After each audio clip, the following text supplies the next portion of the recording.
أعوذ بالله من الشيطان الرجيم بسم الله الرحمن الرحيم الحمد لله رب العالمين ثم الصلاة والسلام على من بعث رحمة للعالمين أما بعد السلام عليكم ورحمة الله وبركاته haray musidɓe julɓe tedduɓe teddirɓe l'islam ɓawo en yettude o bajjo seniɗo wawɗo mo ronkata tagu ɓe waɗi en bani adam suɓani en dina l'islam waɗi en e mofta jeyaɗe ɓurɗe moƴƴude e moftaji haray ko naati ka jemma hon kikiɗe ɗo ko musidɗo moɗon Abdallah Diallo ka page meɗen Facebook lawol kisal fiyo mi andintin hoore an mi anditina musidɓe an wonɓe lan darude joni e ndaro yeyɓe la haray niɗɗi seeɗa kono ko fiwata laawo ko ɗum waɗi simnati ɗo fi andintingol mi toriki Allah subhanahu wa ta'ala yo Allah waɗu en ɓen yimɓe ɓe Allah subhanahu wa ta'ala inni fazakkir fa inna dhikra tanfa'ul mu'minin haray hande ko nogay e jeenayi sabbordu ɗonki haray jango e asewe ko cappantati sabbordu ɗonki haray ala ɗum hawray le 11 mois de juillet 2021 haray ɗum hawray nyande go'o donkin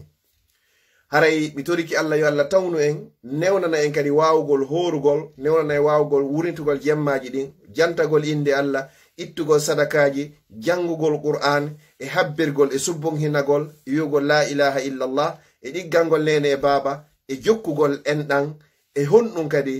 e ɗiggangol nene e baba e ittugol layya kono mi faala annintinde ga kikiɗe ɗo mi toriki Allah yo Allah newnagen en fuu meɗen heɓen fi ittugol layya haray musidɓe julɓe tedduɓe wattanen hakkil moƴƴe fi nden toɓɓere ittugol layya haray naynugol ko neni an e baben an tu woni komi ittanta siɗa jogi feere nden haray an kadi ittan hoore ma an e ɓeygure ma nde ne laaɗo sallallahu alayhi wa sallam ɓe hirsino damme ɗiɗi ɓe inni kolɗo ko kamɓe e ɓeygure maɓɓe nden ɓe hirsi kola kadi ɓe maaki sallallahu alayhi wa sallam kolɗo ko kala on mo heɓa yaari feere e mofte an nde si a heɓaari feere harayni laaɗo sallallahu alayhi wa sallam ittaninoma amma noon si a heɓi feere a saliki ittugol haray a tawaka e ittanaɓe ɓen joni noon toɓɓere nde mi faala andintinde nen tigi tigi kala faalaɗo ittugol layya on haray sunna nelaaɗon sallallahu alayhi wa sallam haray nayo ittu peɗa jongande ma nyande go'o donkin ɗum hawray e dimanche aroɗo inchallahu ha tuma juula o ittata peɗa o fembotako o ittata leeɓi ley nelki o ittata leeɓi ley wuddu joni noon fi wata e nennu haalanna lawade haray ko fi noon mi fala annitinde joni noon haray kala faalaɗo feɓagol haray yo waɗu hande ma jango kala faalaɗo ittugol peɗa yo waɗu hande ma jango kala faalaɗo fembugo leeɓi ley nelki ma leeɓi ley wuddu yo waɗu hande ma jango si tawi mo wondi e annuye wondema o ittay layya on haray a partide go'o donki on haray yo accu ɗon ittugol ngol ɗum ɗo woni sunna on e laaɗo sallallahu alayhi wa sallam ko ɗum ɗo woni ko yamiri miɗo toro Allah subhanahu wa ta'ala yo Allah arsiki e hawrodirgol e sunna ne laaɗo sallallahu alayhi wa sallam haray e balɗe sappo ɗo wano yewtiroɗe no ñalorma ka hottuba go'o ko hande wadde ko tuugo rutto ko Allah ko ɗe ñala ɗo ɓuri moƴƴude ñalaɗe fof ɗiɗi ɓe waɗo hooye ñande go'o donki ha ñande jeenayi donki ɗe gandi ñande jeenayi donki ko ñamani arafa tati on ko yen wurnitu jemmaji ɗin sappo nafugol yurgol waktuji ɗin e leer hebbina naafio jemma haysi ko leere goto jemma ma 30 minutes ma 15 minutes si ɗum no feƴƴi koye hebbin ittugol sadaka itten sadaka no jaabo tentinino e ɗeɗo kadi ittane miskine hande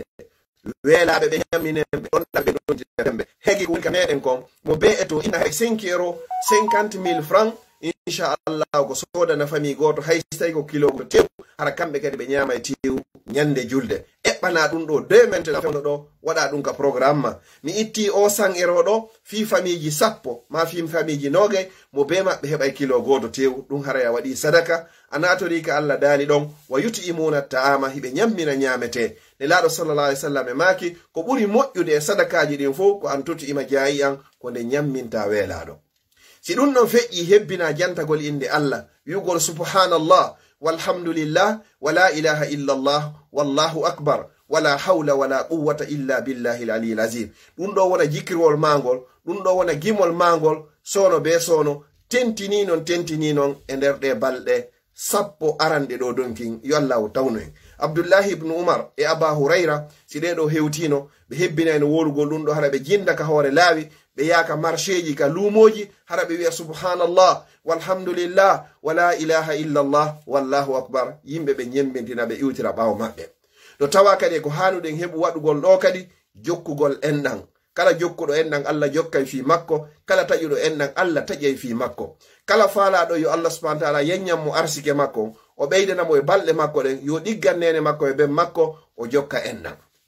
no tawa kadi e golle moƴƴe ɗen kadi ko honno birrul walidayni ɗiggangol nene e baaba. no ɗoftorɗa nene ma e baaben ma o teddinɗaɓe yiɗuɗaɓe yiɗanɗaɓe ko noon Allah subhanahu wa ta'ala ɓerdi ɓe waɗirta barki e arsike ma o waɗira barki kadi e gurnam maɗan ɗan, o wurta kadi ka ɓiɓɓe ma kadi ɓen dankoytoɓe ma ñande hewtan ma ka hewtani mawɓe ma ɓen ɗon. yo Allah hokku en feere e fiira e doole wawgol yanganagol mawɓe meɗen ɓe wuruɓe e fatiɓe ya rabbal alamin. si tawi ɓe fatike ko honno hanɗaɓe waɗande ko waɗanɓe du'a ittanaɓe sadaka wiya Allah mi torikema yaafo nene an e ben an, Allah mi torikema yurme ɓe wano ɓe yurmiranolan fe wono mi wonno bobo. rabbirhamhuma kama rabbayani sahira, maɗo rabbir firli wali walidayya rabbirhamhuma kama rabbayani sahira. si ɗum non feƴƴi ko honno hande waɗugol kadi ko al islahu bayna nas, moƴƴintingol hakkunde yimɓe haɓuɓe. siɗa andi woɓɓe hino lurri hino haɓi, ettoɗa ha ɗum non kadi moƴƴita har ko a woni sabu. si ɗum non feƴƴi ko huntugol haajuji jama o, siɗa andi goɗɗo hiɗa wawi huntandemo haaju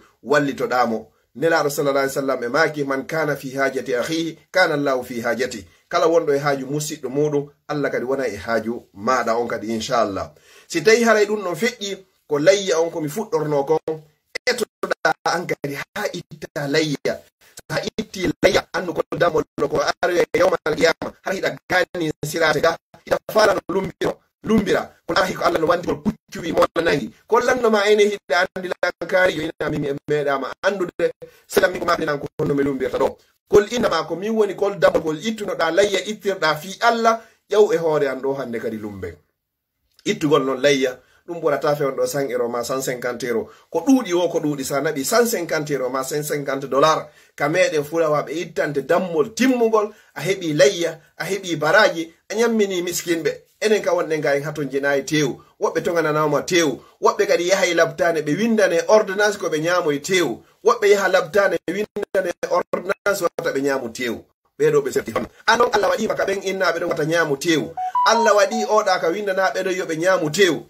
an inna ɗon wata ñamu tewu, ñammin on innaɗo ɗon yo ñamu tewu, Allah ñamminoyte tewu on ka aljanna inchallah. wa akhiran si ɗum ɗo feƴƴi hebbinen e innugol astaghfirullah wa atubu ilay, astaghfirullah wa atubu ilay, astaghfirullah wa atubu ilay. haray ko ɗum noon falno andintinde wattanen hakkil moƴƴa e ittugol peɗa on a partir de go o donkin, wattanen hakkil hara en ittari peɗa, wattanen hakkil hara en fembaki, wattanen hakkil hara en ɓorari leeɓiloy nalki, wattanen hakkil hara en fembari leeɓiloy wuddo. mi toriki Allah subhanahu wa ta'ala on Allahjo an wawɗo o moronkata newnan men tawnamen ɗe balɗe 10 arane donkin, newnanamen waɗugol dewe ko yiɗɗa yarliɗa e nder majje. si tawi ko aksu muɗum kadi mi torikema e Allah taw hara a yaafike men si ƴettituɗaɓe kala bakkatuji ko men jogi janɗi fanɗi yaafo, suuɗi feeñi yaafo, mi torika men andi fimu men anda fimu yaafo. Allah an o wawɗo mo ronkata kala julɗo ka wonire hoore aduna on hara mo mari ande. Allah mi torikema ittanmo ande makko nden.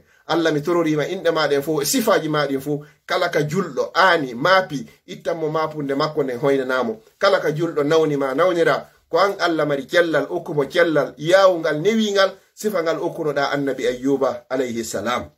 kala ka julɗo ɓilima ɓila ɓiltumo e muɗum wano ɓiltirnoɗa annabi yusuf, wano ɓiltirnoɗa annabi ibrahim, wano ɓiltirnoɗa annabi musa, wano ɓiltirnoɗa annabi yunus, wano ɓiltirnoɗa nelaɗo sallallahu alayhi wa sallam ka fammere. marɓe ɓen e meɗen yo Allah on ɓeydanɓe, ɓe jogaki ɓe yo Allah on okkorɓe, janguɓe yo Allah on barke gandal maɓɓe ngal, ɓe jangaɓe yo Allah okkorɓe gandal e faami miijo moƴƴo, marɓe zurriya ɓe yo Allah wurnanɓe waɗa barki, ɓe jogaki ɓen kadi yo Allah okkorɓe, ɓe zurriya mum feewi ɓe yo Allah tabintimɓe, kala mo zurriya mum ɓiɗɗo mum ɓoyli ko Allah woni fewno yo Allah on fewnamɓe. sonnaɓe jogi dewle ɗen yo Allah tabintimɓe dewle maɓɓe okkorɓe jamɓe ɓutti e muɗum, ɓe jogaki dewle ɓe yo Allah on okkorɓe, jogiɓe sonjaka dewle muɗum yo Allah on ɓuttinanɓe ha wa'awa leylonde ya rabbal alamin. yo Allah wurno en ha ka gurnam moƴƴani en ñande tawata ko laakara woni ko moƴƴani, yo Allah ƴettitu en nden ñande ya rabbal alamin. yo Allah arsuku en kalimatu tawhid nde hiɗe maaya, yo Allah waɗu golleji meɗen fu har ko sabi Allah woni ko gollirɗe. mi torikema ya rabbal alamin. yo Allah hollu en gonga, o arsika en ƴettugol gonga e wowlugol gonga e jaɓugol gonga.